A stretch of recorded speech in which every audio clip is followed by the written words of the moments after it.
Hi, my name is Allan. Welcome and thank you for tuning in. In this talk, I want to share with you three things. First, I want to say a little about how I became a humanist, about what attracted me to humanism. Next, I'll share a little what humanism means to me. I'll outline what I think are the three guiding principles of humanism. Finally, I want to explore briefly a humanist view of the good life. What are the things that give our lives meaning and purpose? So, let me start by saying a little bit about my background. Sharing my story will illuminate how I came to see myself as a humanist and an atheist. My mother escaped with me as refugees from Hungary in 1957. This is a picture of the ship that brought us to our new home in Australia. I grew up in a poor northern suburb of Melbourne. Even though my life was a struggle, I always found solace in books about the natural world. What first piqued my curiosity were the stars and the planets. What were they made of? How many are there? Even today I'm still fascinated by this mysterious world of galaxies, neutron stars and supernova. After a while, I found there were other interesting things to learn about. I got enthralled by the science of chemistry. What are atoms made of? How do these atoms combine into the endless array of molecules that make up our ordinary day-to-day objects? Encouraging me in my interests were my primary and secondary school teachers. Even though my school was not well resourced, I was fortunate enough to be taught by some wonderful and highly committed teachers who saw my potential. In my teens, I casually picked up a magazine on electronics. I quickly became fascinated with how transistors, diodes and other components combine to make up a radio or a television. That led me to study electronics at RMIT, with electronics becoming my first career. What intrigued me then and still intrigues me today is how the fundamental forces of nature interact with unseen molecules, atoms and quarks to create the dazzling complexity of the world we see. In all of my studies, what really stood out for me was one key lesson: that by using the scientific method, we can make sense of the world. We can understand how plants grow, the causes of disease, how humans evolved, and what makes the sun shine. As I found out later, it's this approach to understanding ourselves and our world that characterizes a humanist approach. This idea that the universe, in all its majesty and mystery, is understandable through rigorous scientific inquiry. At high school, I was also interested in politics and social studies. The late 1960s and early 70s were times of great political upheaval. Great controversies at that time included our participation in the Springbok Tour, whether we should compete with a nation that practices racism in sport. There were also massive demonstrations about our involvement in the Vietnam War. Was this a just war? And should we be spending billions of dollars on the space race to the moon when children are dying from want of food and medicine? These big moral and political questions of the day occupied my thinking. Here again, I was taught by a couple of fantastic teachers who probed and challenged us to ask and try to answer these hugely thorny questions. This active interest and participation in the great social issues of the day was another early marker for my latent humanist attitude. Humanists encourage all of us to play a positive part in the social groups to which we belong, our local communities, our state and our nation.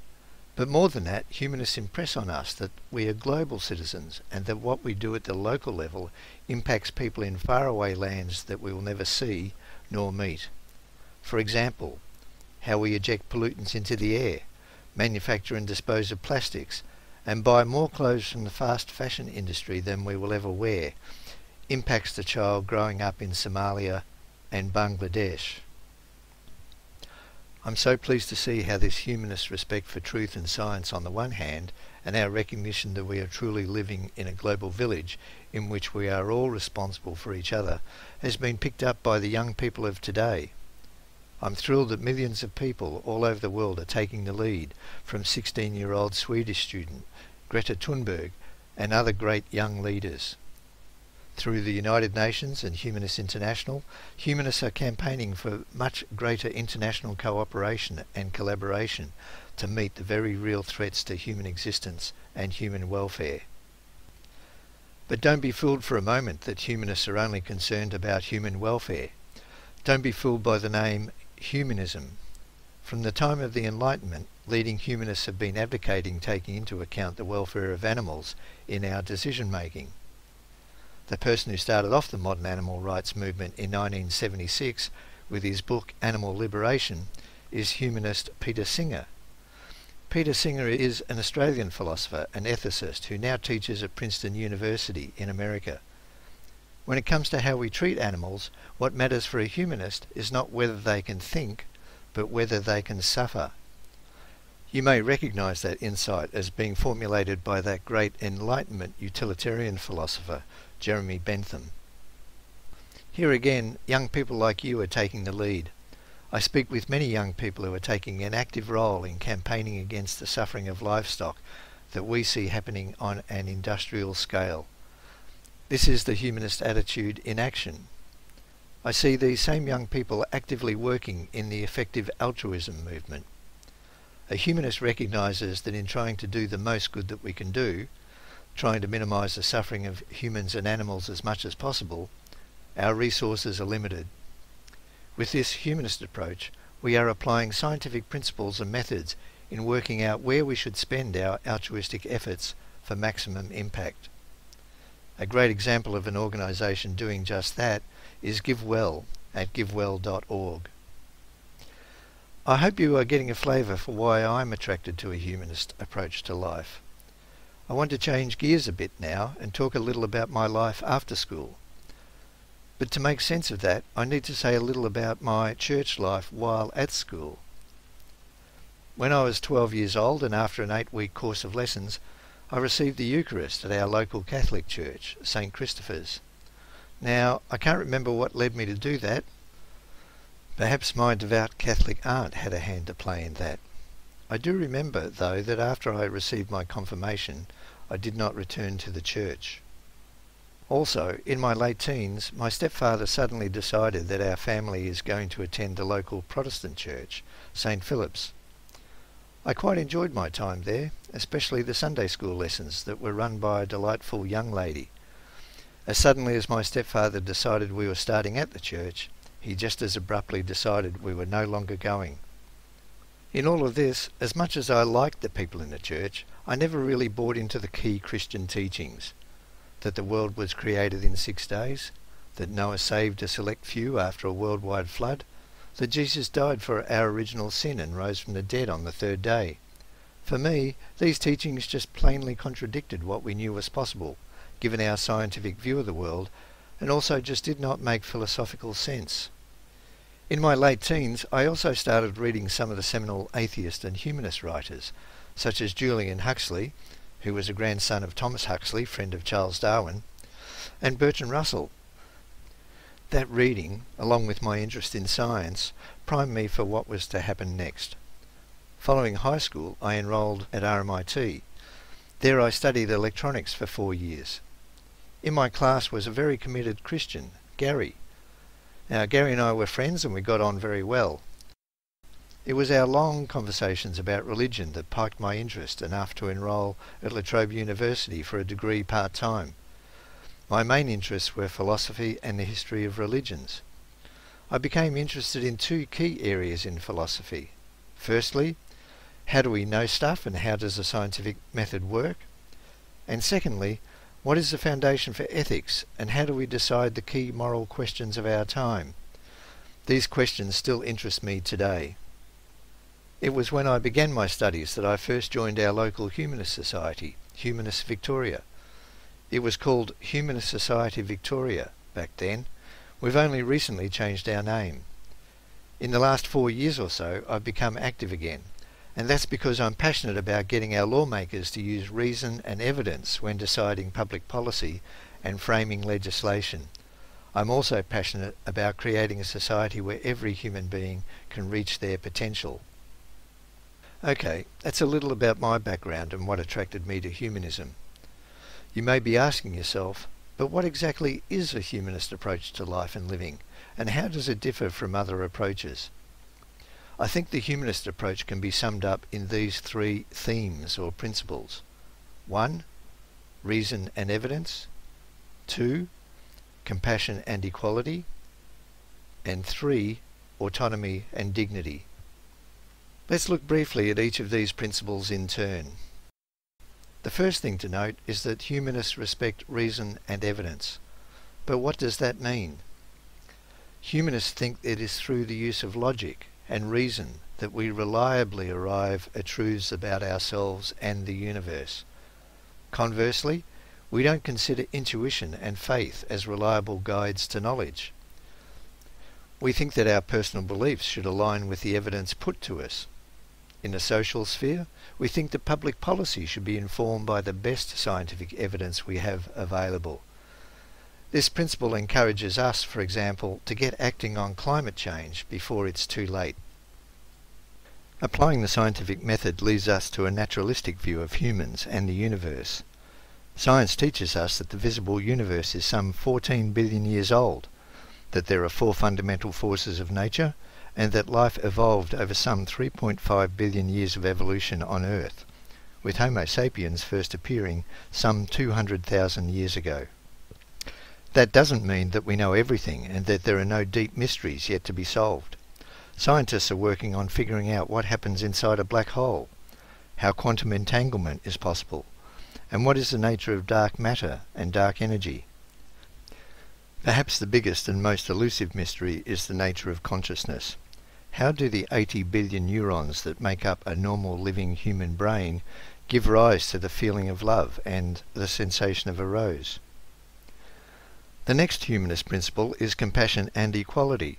Regard for other human beings and all other sentient creatures stands at the centre of the humanist outlook. Our feelings of empathy and our drive to act altruistically are encoded in our genes and reinforced through our upbringing. As Harvard University psychologist Steven Pinker described it, our desire to help those who are suffering reflects the better angels of our nature. But to whom ought we show our compassion? To our family? To our friends? Well, of course, but who else? For a humanist, what marks a truly moral act is one in which we treat people as equals, that is, where we treat people impartially. So, for a humanist, you ought not get special treatment just because you are white, wealthy, heterosexual, or male. Treating people as equals is fundamental to what it is to act morally. For humanists, this imperative to treat people with compassion and as equals did not come from above or beyond. It is a result of our long evolutionary history in which we evolved to form cooperative social groups. Let me illustrate this idea. Imagine for a moment this entire class went on a holiday by sea. Your ship became stranded on a desert island. None of the adults on the boat survive. You are left with some food, materials to make some shelter, and the natural resources on the island. To survive individually and as a group, what rules would you make to govern your behaviour? Would you decide on the rule, kill your classmates when you can get away with it? Would you choose, steal from the food store when no one is looking? Would you decide on, break your promises when you can't be bothered keeping them? Or would you, as a group, decide on the opposite? See, for a humanist, there is nothing mysterious or out of this world about the moral rules that we want others to live by. They are simply the rules that we must all conform to if we are to get the mutual benefits of cooperation, for us to survive and thrive. As civilizations have progressed, the range of people to which we show compassion and equal regard has expanded. Slaves, women, gays and lesbians, and our indigenous peoples are more and more treated as equals. This universalist ethos is best expressed in the Golden Rule, do unto others as you would have them do unto you. And it's at the core of what is best about the world's religions. Another way of expressing this universal regard for others is the utilitarian principle. Act so as to bring about the most happiness and the least suffering. The third humanist principle that I want to outline here is autonomy and dignity. With this principle, We affirmed that everyone should be able to go about their lives without unnecessary restrictions by the government and other people. We ought to be given our autonomy, the freedom to do what we want, to the maximum extent possible. Constraints on our freedom should occur only when our actions restrict the freedom of others or cause them harm. For example, it is this principle that motivated humanists for many decades to campaign against the laws that criminalised homosexuality. Humanists regard human freedom as an ideal because each of us is different. Each of us has our own unique talents and dispositions, drives and values. Global research shows that it is only by exercising our freedom that we can fully put our special capabilities and plans towards creating our own happiness. It is this capacity for happiness and suffering that also gives us our inherent dignity. Each of us is a unique sentient being, a universe in our own right. Each of us is a locus of consciousness. It is this belief in the inherent dignity of each person and of their worth as autonomous agents of their own future that humanists have campaigned hard for various legislative reforms. A recent example here is our fight for a person's legal right to die if they are suffering from intolerable and unavoidable pain. In a similar vein, humanists the world over campaigned for gays and lesbians to have the freedom to marry whomever they chose. I now want to say a little about the humanist conception of the good life. What is a worthwhile life and how ought we live it? The three humanist principles I've just described, I think, give us a way to think about what it is to lead a good life. Let me first mention that some people think that working out what is a good life is like working out what is a good knife. They think that we just need to work out what each is designed for. For a knife, its function is to cut. The humanist approach is to say that's fine for knives, but human beings don't have a function. Human beings don't have a purpose dictated from outside of the human race. A humanist considers that human beings determine their own purpose. This way of thinking is in line with the humanist principle of autonomy and dignity that I shared with you. Each of us has plans and projects that we wish to pursue. Some embark on a lifetime of service to the poor and dispossessed. Some want to build the best model railways ever. Some devote their lives to finding a cure for autism, or to discovering what's inside a black hole, or to bringing pleasure to others through music. Global studies on happiness and well-being show that the happiest, most contented people are those who can determine their own life trajectory without it having dictated to them. So for a humanist, this is part of what it is to lead a good life. The second principle I mentioned, compassion and equality, complements the value of a life that is lived pursuing one's own plans and interests. To live a good life, that is, a life that has moral value and not simply one that personally gives you pleasure, is to live a life of kindness and justice. Again, research shows that for people whose lives are deeply connected with their families and communities, they live more fulfilling and satisfying lives. Living in service to others not only enriches their lives, but also your own. The first humanist principle, reason and evidence, also plays an important role in living the good life. This may sound counterintuitive. What has reasoning correctly got to do with living a moral life? Let me give you an example. There are people, sadly, who set aside their cancer treatment for a quack cure from a snake oil merchant. Some of these people die much earlier than they would have if they had stayed on their treatment. Their early death robbed them of a few more productive years with their family and friends. Perhaps the most alarming example on a global scale of how turning a blind eye to reason and evidence can rob us of a good life is our current climate catastrophe. If the world's governments continue to ignore the scientific evidence, with the inevitable result that our climate passes the global warming tipping point, billions of people will suffer. Billions will be impacted by increased storms, bushfires and floods, food and water shortages, rising sea levels, and wars over scarce resources. To finish up on a more positive note, I want to emphasise that for a humanist, there is not one way and one way only of living a good life. We each have our own talents and drives to make this world a better place, and in a way that is uniquely ours. Humanism is a truly pluralist worldview that cherishes diversity both in thought and action. Humanists are striving for a more tolerant world in which all of us can reach our potential while respecting the rights and freedoms of our fellow world citizens. So, in this talk, I shared with you what attracted me to the humanist outlook. Principally, its respect for reason and science and its deep engagement with the world. I outlined what I see as the three key principles of humanism: reason and evidence, compassion and equality, and autonomy and dignity. I ended with the humanist conception of what it is to lead a good life. At its heart, it's a life in which we continually search for the truth and strive to enrich the lives of others. Thank you for listening.